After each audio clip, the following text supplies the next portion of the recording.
اور پھر فرمایا میں 4 چیزوں سے تمہیں روکتا ہوں، 4 چیزیں کبھی مت کرنا۔ وہ 4 چیزیں کیا تھیں؟ یعنی نقیر، دبا، حنتم، مزیفت، یہ چیزیں 4 پیالوں کے نام حضور نے گنائے۔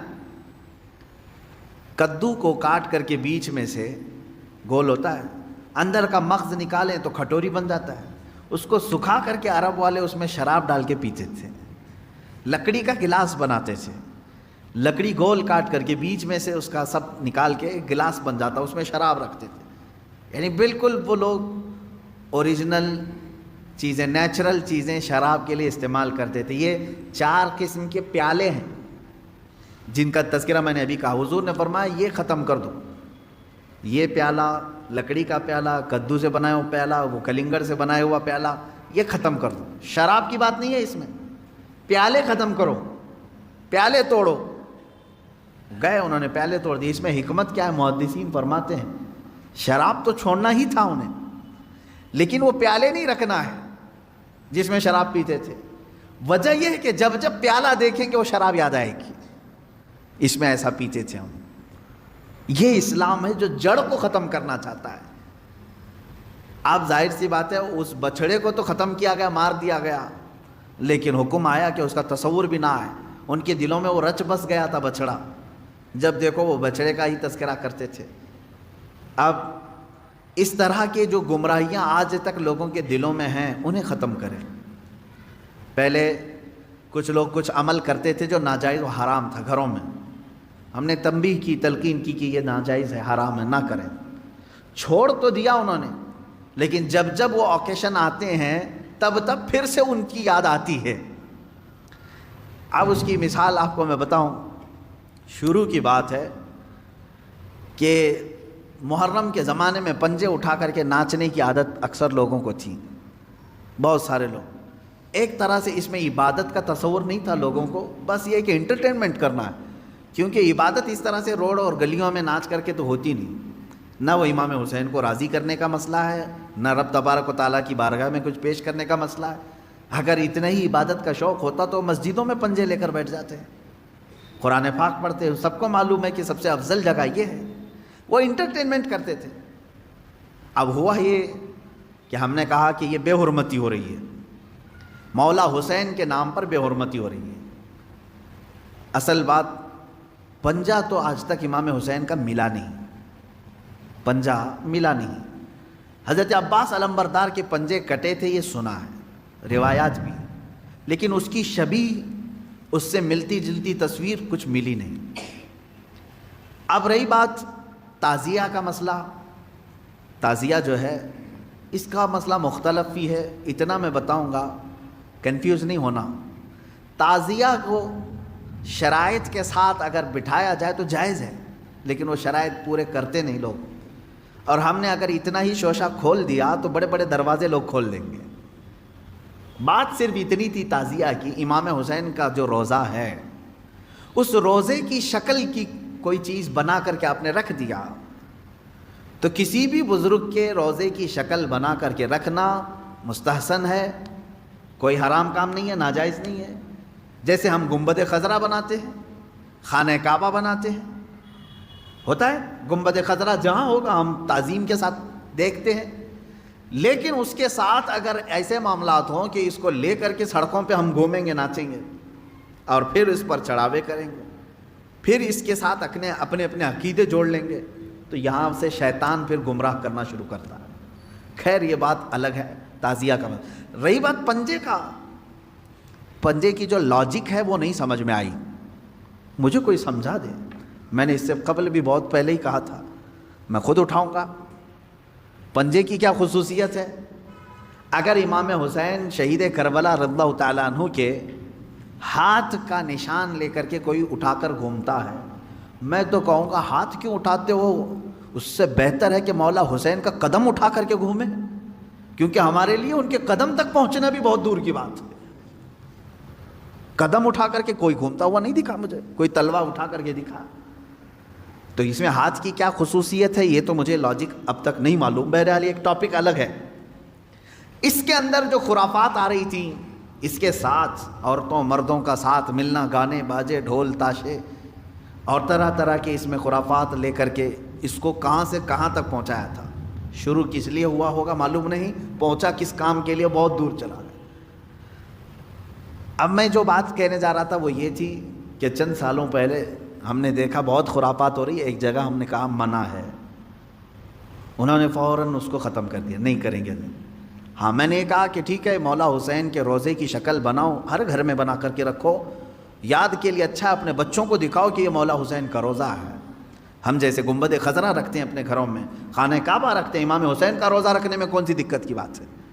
میں اتنا زیادہ مخالف نہیں ہوں اس چیزوں کا، رکھو آپ، پیتل کا بناتے بناؤ، تانبے کا بناتے بناؤ، سونے کا بناتے ہو بناؤ، اس میں حرج نہیں۔ ہم جس چیز کی مخالفت کرتے ہیں وہ خرافات و حرام کاریاں جس کو باہر سڑکوں پر کیا جاتا ہے، میں اس کا مخالف۔ خیر بات آئی، بند ہو گئی، لیکن ہوتا کیا تھا معلوم ہے؟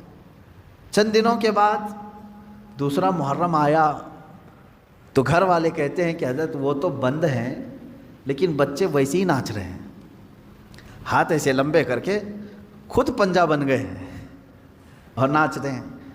تو میں اس چیز کو مثال میں اس لیے بتا رہا ہوں کہ بنی اسرائیل بچھڑے کی پوجا کرتے تھے، حکم آیا ان کے قتل کا، قتل بھی ہوئے، بچھڑا بھی مار دیا گیا، لیکن زمانے تک ان کے دلوں سے بچھڑے کی محبت گئی نہیں تھی۔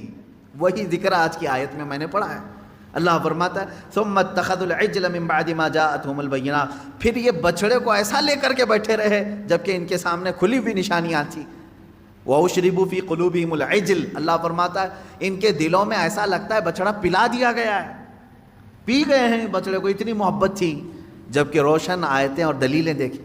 تو خلاصہ یہ ہے میرے عزیزو، کہنے کا مطلب کہ بعض چیزیں گمراہیاں ایسی ہیں جن کو چھوڑنے کے بعد بھی وہ کچوکے لگاتی رہتی ہیں، برے گناہ بھی ایسے ہیں جن کو چھوڑنے کے بعد وہ دوبارہ دماغ میں وسوسے ڈالتے رہتے ہیں۔ ان کاموں کو حتمی طور پر اپنے تصور میں بھی نہ آئے۔ اعوذ باللہ من شر الشیطان الرجیم کثرت سے پڑھیں، اعوذ باللہ من شر الشیطان الرجیم، من شر الشیطان الرجیم۔ اے اللہ میں پناہ مانگتا ہوں تیری مردود شیطان کی ان شرارتوں سے جو میرے دماغ میں ڈال رہا ہے۔ تو یہ اسی کی طرف سے ہوتی ہیں، وہ پرانے راستے پر لے جانا چاہتا ہے، گمراہی کی طرف لانا چاہتا ہے۔ وہ خرابیاں جن کو تم چھوڑ کر کے آئے ہو یاد دلاتا ہے، ایک بار اور چلا جاؤ۔ اس کے لیے کثرت سے یہ پڑھا کریں، جب ایسا وسوسہ آئے کہیں اعوذ باللہ من شر الشیطان الرجیم۔ آج ہی صبح گناہ سے توبہ کیا، سوچا کہ نہیں کروں گا یہ گناہ، لیکن رات ہوتے ہی پھر خیال آیا ایک بار اور کر لو، میں بتا رہا ہوں فوراً اس وقت یہ پڑھو اعوذ باللہ من شر الشیطان الرجیم۔ اے اللہ میں تو چھوڑ چکا تھا شیطان مردود، پھر مجھے لا رہا ہے وسوسے، میں تیری پناہ مانگتا ہوں مردود شیطان کی شرارتوں سے۔ یہ باتیں یہاں تک ختم ہو گئیں، اور آگے کی جو آیت میں نے تلاوت کی تھی آج کی، اس میں اللہ تعالیٰ نے یہ فرمایا ہے کہ بنی اسرائیل کو ایک حکم یہ بھی تھا کہ یہ جب بیت المقدس میں جائیں تو سجدے کی حالت میں جائیں، لیکن ان میں سے بہت سارے نافرمان ایسے تھے کہ وہ اپنی سرین کو گھسیٹتے ہوئے ایسے جا رہے تھے۔ حکم ہوا تو سجدہ کر کے جائیں، لیکن وہ مذاق کے طور پر سرین اپنی گھسیٹتے ہوئے اس طرح سے بیت المقدس میں جانے لگے۔ ایک نافرمانی یہ کیا انہوں نے، اور پھر اللہ نے فرمایا تھا ہفتے کے دن شکار نہ کرنا، سنیچر کے دن شکار کرنا ان کے لیے حرام تھا۔ تو یہ بنی اسرائیل کیا کرتے تھے، جمعہ کے دن جال لگا کے آتے تھے مچھلیوں کا، اور اتوار کو جا کر کے لے کے آتے تھے۔ کہتے ہم سنیچر کو شکار نہیں کیے، جمعہ کو جال لگائے تھے، اتوار کو لے کے آئے، پھر مچھلیاں کون سے دن پھنسی تھی ہیں۔ تو اس طرح ہیلے بہانے کس کے لیے کرتے ہیں؟ اللہ کے لیے۔ وہ اللہ کو دھوکہ دینے کی سوچتے ہیں، جیسے کچھ لوگ زکوٰۃ چھپانے کے لیے کرتے ہیں، سال ہونے سے پہلے کسی کو مالک بنا دیا، بھائی سال نہیں ہوا میرے پاس، وہ 6 مہینے رکھا اس نے واپس لوٹا دیا۔ تو یہ بنی اسرائیل کی وہی حرکتیں ہیں میرے عزیزو، اللہ کا عذاب آئے گا ان چیزوں پر۔ تم ایک دوسرے کو چھپا سکتے ہو بہت ساری باتیں، لیکن اللہ رب العزت سے کوئی چیز نہیں چھپے گی، تمہارے دلوں کے حالات سے وہ باخبر ہے۔ اور اللہ نے فرمایا ہم نے ان سے گاڑا عہد لیا تھا کہ یہ چیزیں نہیں کرو گے، پھر بھی انہوں نے کیا۔ فَبِمَا نَقْضِهِمْ مِيثَاقَهُمْ، اللہ فرماتا ہے تو ان کی کیسی بدعہدیوں کے سبب ہم نے ان پر لعنت کی ہے۔ یعنی وعدہ خلافی کرتے تھے یہ بنی اسرائیل یہودی، توبہ کرتے تھے اللہ آئندہ سے ایسا کبھی نہیں کریں گے، بچڑے کی پوجا میں لگ گئے۔ فرعون سے تو نجات دے دے، ہم سب چھوڑ دیں گے، اللہ نے نجات دی، پھر وہی کرنے لگے۔ اور پھر اللہ تبارک و تعالیٰ نے ان سے فرمایا تھا کہ تم سجدہ کر کے جاؤ گے بیت المقدس میں، یہ جان بوجھ کر کے انہوں نے اپنے پیچھے والا حصہ گھسیٹتے ہوئے زمین پر اندر گئے، اور کہنے کا حکم تھا ان کو حتۃ نغفر لکم، مغفرت ہو اے اللہ، تو لیکن وہ کیا کہہ رہے تھے؟ حبۃ، اے دانہ ہی دانہ ہے، اناج ہی اناج چاہیے ہمیں۔ ایسی نافرمان قوم تھی۔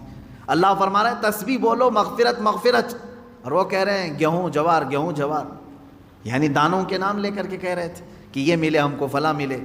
تو یہ نافرمانیوں کے سبب اللہ تعالیٰ فرماتا ہے ہم نے ان پر عذاب نازل کیا، ان پر لعنت کی، اس لیے کہ وہ آیات الہی کے منکر ہوئے ہیں، اللہ کی آیتوں کے منکر ہوئے۔ یہاں سے بات، اور پھر اللہ تعالیٰ فرماتا ہے وَبِكُفْرِهِمْ وَقَوْلِهِمْ عَلَى مَرْيَمَ بُهْتَانًا عَظِيمًا، اور اس لیے بھی اللہ نے ان پر لعنت کی کہ انہوں نے کفر کیا اور مریم پر بڑا بہتان باندھا۔ یہ یہودی ہی تھے جو حضرت بی بی مریم پر تہمت لگاتے تھے کہ عورت ناپاک ہے، بغیر شوہر کے اس کو بچہ کیسے ہوا، اس نے غلط کاری کی ہے، بدکاری کی ہے، معاذ اللہ رب العالمین۔ ہزار تہمتیں سیدہ بی بی مریم سلام اللہ علیہا، وہ عفت معاب تھیں، طاہرہ تھیں، زاہدہ تھیں، عابدہ تھیں، بطول تھیں، جن کو کسی بشر نے چھوا نہیں، ان پر ان یہودیوں نے تہمتوں کی بوچھار لگائی۔ اس پر اللہ تعالیٰ فرماتا ہے کہ ہم نے ان پر لعنت کی۔